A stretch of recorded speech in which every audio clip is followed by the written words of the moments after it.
उत्तर प्रदेश में कोरोना के मरीजों की संख्या बढ़कर 773 हो गई है। उत्तर प्रदेश में लगातार कोरोना संक्रमण के मामले बढ़ते जा रहे हैं। चाहे सरकार लगातार प्रयास करने के बावजूद कोरोना संक्रमण के मामलों में कमी नहीं आ रही है। हर दिन मरीजों की संख्या काफ़ी तेज़ी से बढ़ रही है। अब ये संख्या बढ़कर के 773 हो गई है, जबकि मौतों का आंकड़ा 13 पहुँच चुका है। आज ही 2 लोगों की मौत हो चुकी है। कल 11 लोगों की मौत हुई थी। 24 घंटे से कम समय में 2 और मौतें उत्तर प्रदेश में हो गई हैं। वहीं ये आपको बता दें, ठीक होने वाले मरीजों की संख्या अब 69 हो गई है, यानी कि 69 मरीज ठीक होकर के पूरी तरह से घर जा चुके हैं। इसके अलावा उत्तर प्रदेश के कोरोना संक्रमण ने अब उत्तर प्रदेश के 48 जिलों में ये संख्या पहुंच गई, यानी कि उत्तर प्रदेश के 48 ज़िले अब कोरोना संक्रमण युक्त हो गए हैं। ये जहां पर जो है जिलों में हॉट स्पॉट क्षेत्र बढ़ाए जा रहे हैं। फर्स्ट फेज़ में जो है 160 के आसपास क्षेत्र बनाए गए, दूसरे क्षेत्र में भी करीब 120 क्षेत्र बनाए गए हॉट स्पॉट। उसके बावजूद लगातार कोरोना अपने अन्य जनपदों में अपने संक्रमण को बढ़ाता चला जा रहा है। इसके अलावा आपको बता दें कि उत्तर प्रदेश में प्रमुख सचिव स्वास्थ्य ने बताया कि उत्तर प्रदेश देश का पहला राज्य बन गया है जहां पर पूल टेस्ट शुरू हो गया है। अब पूल टेस्ट से जाँच हो रही है। कल से अब तक 5-5 के उसमें किट में 30 सैंपल की जांच हो चुकी, यानी 150 लोगों की जांच हो चुकी है और सभी जांच पूल टेस्ट के माध्यम से निगेटिव पाई गई है। इसके अलावा आपको बता दें 2615 सैंपल कल से लेकर अब तक के सैंपल की जांच की जा चुकी है। इसके अलावा आपको बता दें उत्तर प्रदेश सरकार प्रमुख सचिव स्वास्थ्य ने यह भी बताया कि 14.74 लाख घरों का सर्वे कर करके वहाँ पर जो है लोगों को पूरी तरह से सैनिटाइज कराया जाए जो हॉट स्पॉट के क्षेत्र हैं। तो उत्तर प्रदेश सरकार लगातार इस तरह के मामलों की जांच कर रही है। और आपको बता दें जो मामले हैं उत्तर प्रदेश के, ये उत्तर प्रदेश में 188 के तहत यानी लॉकडाउन का उल्लंघन के चलते 19,483 लोगों पर FIR दर्ज की गई है, जबकि 40,258 लोग जो है इसमें नामजद किए गए हैं। वहीं 17,77,000 वाहनों को सीज किया गया है, यानी वो लॉकडाउन का उल्लंघन कर रहे थे। जबकि कालाबाजारी में 424 लोगों के खिलाफ FIR दर्ज की गई है, जबकि 534 लोग नामजद किए गए हैं और 187 लोगों को गिरफ्तार करके जेल भेज दिया गया है। इन सब लोगों ने कालाबाजारी की थी, यानी कि सामान को महंगे दामों पर बेच रहे थे। इसके अलावा फेक न्यूज़ में लेकर के 387 मामलों की जांच की गई है। 387 मामलों को शिकायत दर्ज कराई गई है और फेक न्यूज़ की कार्रवाई इन लोगों के खिलाफ की जा रही है।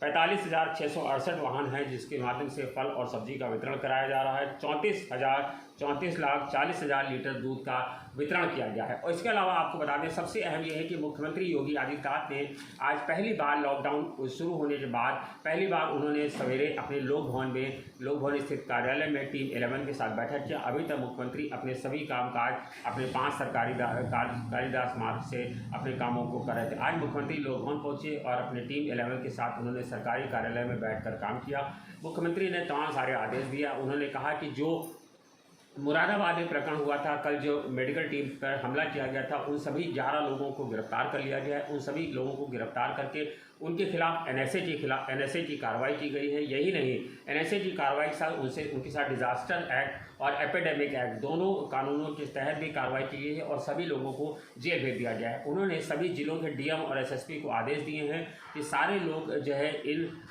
किसी भी ज़िले में अगर क्वारंटाइन करने के लिए मरीजों को लेने के लिए अगर कोई मेडिकल टीम जाती है तो उसके साथ साथ पुलिस की सुरक्षा व्यवस्था भी मुहैया रहेगी। उन्होंने कहा कि अब मेडिकल टीम को पूरे से पुलिस का आश्रय दिया जाएगा और पुलिस की सुरक्षा में ही ये सारे मरीजों का देखरेख होगी। और इसके अलावा उन्होंने ये कहा है कि जो उत्तर प्रदेश के जो अस्पताल हैं वहाँ पर इमरजेंसी सेवाएं शुरू की जा रही हैं, तो इमरजेंसी सेवाओं को शुरू करने के लिए वहाँ पर उन्होंने कहा कि पर्याप्त मात्रा में N95 मास्क होना चाहिए, सैनिटाइज़र होना चाहिए और जो दूसरी सुविधाएं हैं वो सारी होनी चाहिए। उन्हीं अस्पतालों को खोलने के आदेश दिए गए हैं जिन अस्पतालों में ये डॉक्टर और प्रशिक्षित हों।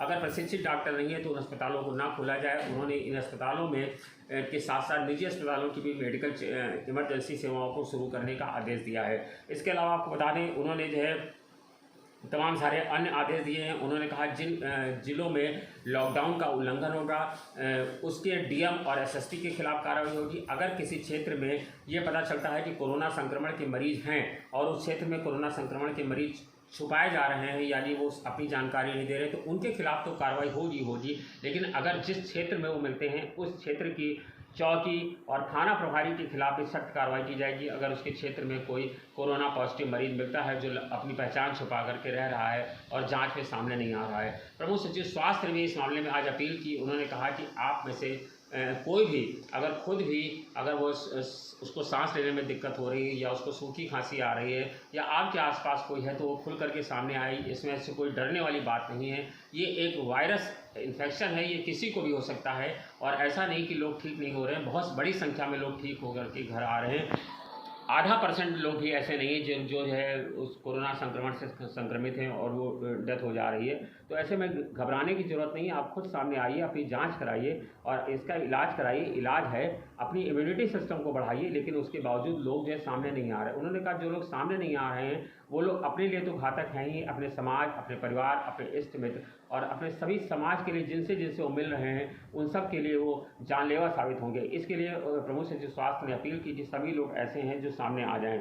इसके अलावा उन्होंने बताया 20 अप्रैल को जो अवनीश अवस्थी ने बताया कि 20 अप्रैल को प्रधानमंत्री के आदेश के मद्देनज़र उन्हीं जिन चीज़ों को खोला जाएगा वहाँ पूरी तरह से सारे नियमों को, कानून को ध्यान में रखकर काम शुरू किया जाएगा। जहाँ पर जो सारी सुविधाएं होंगी, जहाँ सोशल डिस्टेंसिंग मेंटेन हो जाएगी, जहाँ सैनिटाइजर की व्यवस्था होगी, जहाँ हैंड वॉशिंग की व्यवस्था होगी, उन्हीं यूनिट्स को खोला जाएगा। उन्हीं यूनिट्स में देखा जाएगा कि वहाँ पर मास्क की भी पर्याप्त मात्रा में व्यवस्था हो और किसी भी तरह के लॉकडाउन के नियमों का उल्लंघन ना हो। उन्होंने कहा जो लोग क्वारंटाइन पूरे कर चुके हैं, यानी कि जो 14 दिन की अवधि पूरी कर चुके हैं, ऐसे लोगों को घर भेजा जा रहा है। लेकिन उन्होंने उन लोगों से और इसके साथ साथ इन लोगों को एक किट भी दी जा रही है जिसमें तमाम सारे अनाज हैं और कई सारी चीज़ें हैं जो उनकी सुविधाओं के लिए हैं। उन्होंने कहा कि इन लोगों से अपील है कि वो यहाँ से जाने के बाद 14 दिन तक अपने घर में और क्वारंटाइन रहें और ये जिस ज़िलों में जा रहे हैं वहाँ के अधिकारियों की भी जिम्मेदारी है कि वो इन लोगों को देखें कि वो लोग लगातार अपने घर में 14 दिन तक क्वारंटाइन है कि नहीं है। इसी तरह के मुख्यमंत्रियों ने तमाम सारे आदेश किए हैं। मंडियों में भी उन्होंने कहा है कि मंडियों में देखा जा रहा है कि सुबह सुबह लोग सोशल डिस्टेंसिंग का पालन नहीं कर रहे हैं, तो उन लोगों से अपील की कि सारे लोग मंडियों में सोशल डिस्टेंसिंग का पालन करें। इसके अलावा और आपको बता दें नोडल अधिकारियों को उन्होंने सख्त आदेश दिए थे। देखा जा रहा है कि जो लोग उत्तर प्रदेश के बाहरी जिलों में फंसे हुए हैं और वो उत्तर प्रदेश में कोई अधिकारी हेल्प चाहते हैं, तो उत्तर प्रदेश में चूँकि उत्तर प्रदेश के 28 ज़िले ऐसे हैं जहाँ नोडल अधिकारी बनाए गए हैं, तो उन जिलों के नोडल अधिकारियों से कहा है कि वो हर फ़ोन को अटेंड करें, रिसीव करें, क्योंकि अगर उत्तर प्रदेश का कोई व्यक्ति वहाँ फंसा है उनके प्रदेशों में तो उसकी पूरी मदद करें। इसके अलावा सीएम हेल्पलाइन पर तमाम सारी शिकायतें आ रही हैं, चाहे वो राशन संबंधी हो, दवाओं संबंधी हो, उन सब का पूरी तरह से सीएम हेल्पलाइन से निराकरण किया जा रहा है। जो लॉकडाउन वाले क्षेत्र हैं यानी हॉट स्पॉट वाले क्षेत्र हैं, वहाँ मुख्यमंत्री ने बहुत सख्त आदेश दे रखे हैं। उन्होंने कहा कि वहाँ पर सिर्फ जो लोग जो है होम डिलीवरी कर रहे हैं उनको जाने दिया जाए, जो लोग सैनिटाइजर कर रहे हैं उनको जाने दिया, बाकी उस क्षेत्र को पूरी तरह से एक भी अलग से किसी व्यक्ति को ना जाने दिया जाए, ना पासधारकों को जाने दिया जाए। उन्होंने इस इलाकों में खासी सतर्कता बरतने की अपील की है।